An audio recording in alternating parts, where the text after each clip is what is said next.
Oh, I want to look at sensation now, after we looked at intuition from psychological types.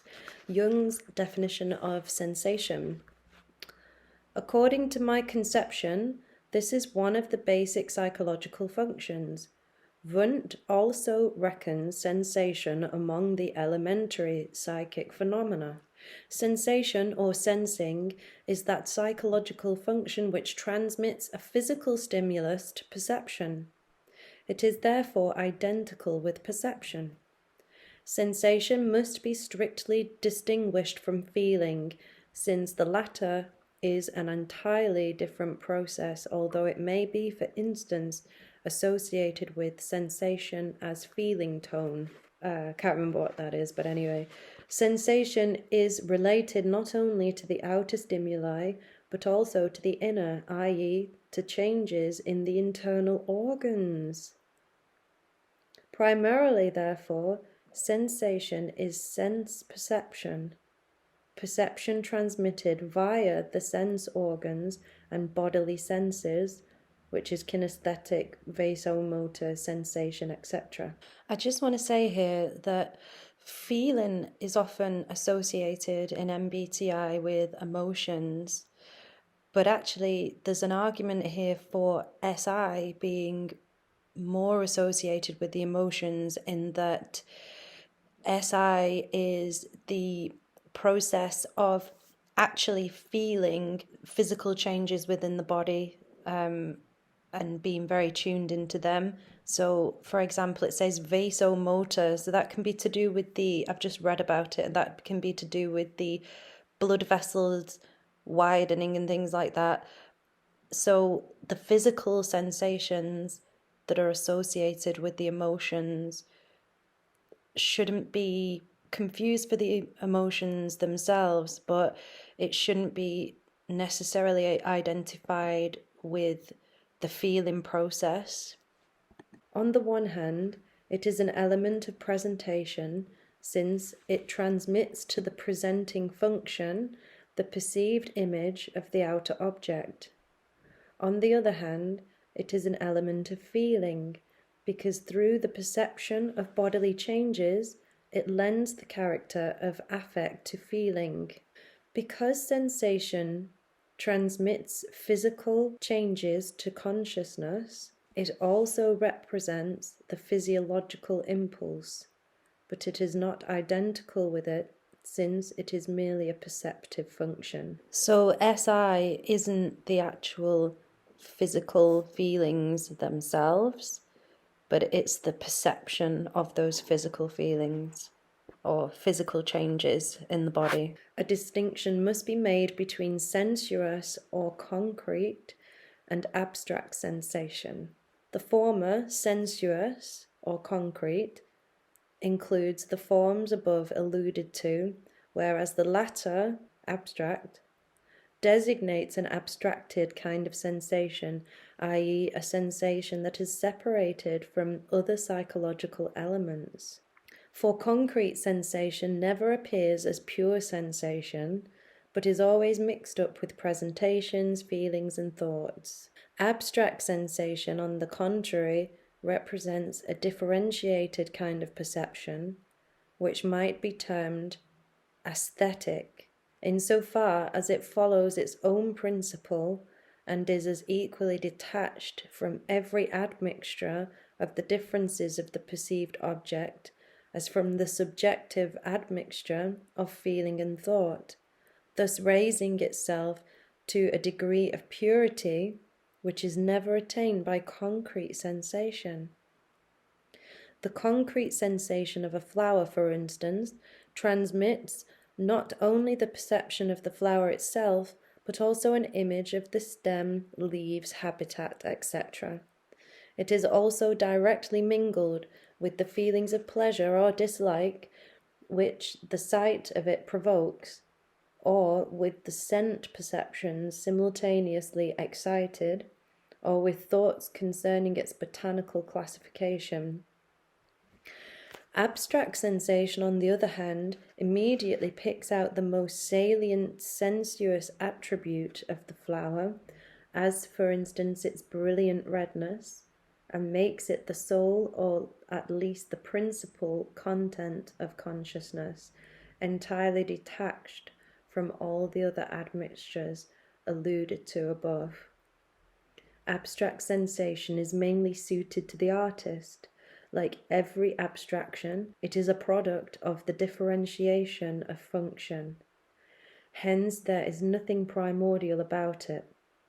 The primordial form of the function is always concrete, i.e. blended, and then it says that I need to read archaism and concretism.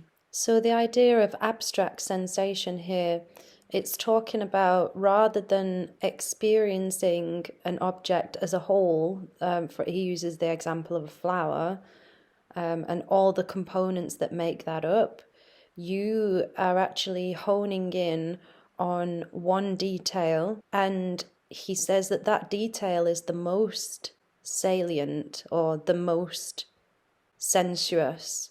That suggests to me an element of subjectiveness, in that whatever the person hones in on surely must have to do with what they deem to be the most sensuous part. The idea of abstract art is exactly that. It's taking a portion of a form that we already can identify easily, and it's kind of playing with that form, or playing with that portion of the form, or it's extrapolating ideas about the form. Whereas he's saying that concrete sensation is almost more of a holistic perception, in that you're taking in all of the parts, you're perceiving all of the parts of the object without shutting some out in favor of honing in on one. And included in those parts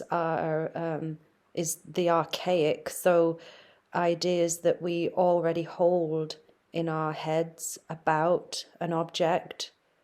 And he uses the example of its botanical history and things like that. So it's not something that you can't actually perceive that without having prior knowledge. And he's calling that concrete sensation.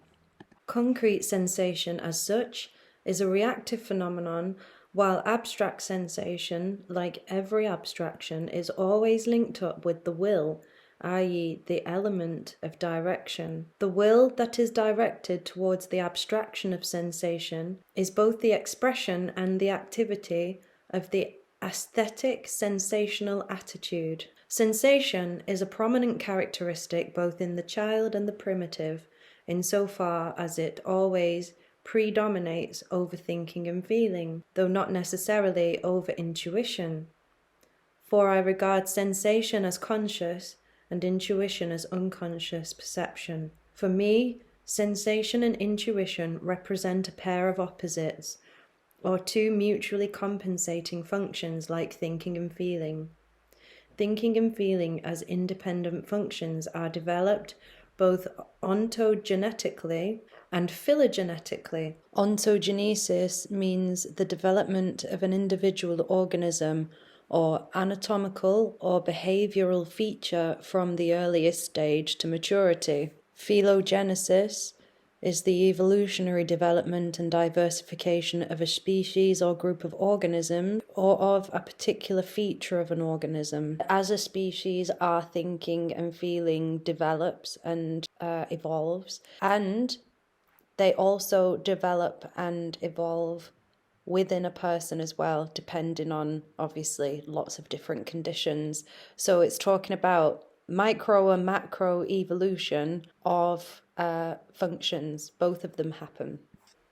From sensation, and equally, of course, from intuition as the necessary counterpart of sensation. Insofar as sensation is an elementary phenomenon, it is something absolutely given, something that, in contrast to thinking and feeling, is not subject to the laws of reason.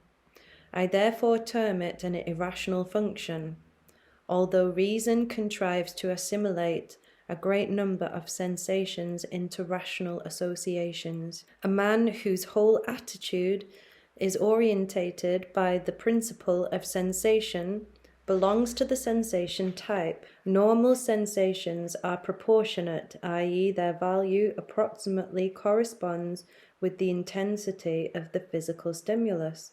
Pathological sensations are disproportionate, either abnormally weak or abnormally strong. In the former case, they are inhibited, in the latter, exaggerated. The inhibition is the result of the predominance of another function.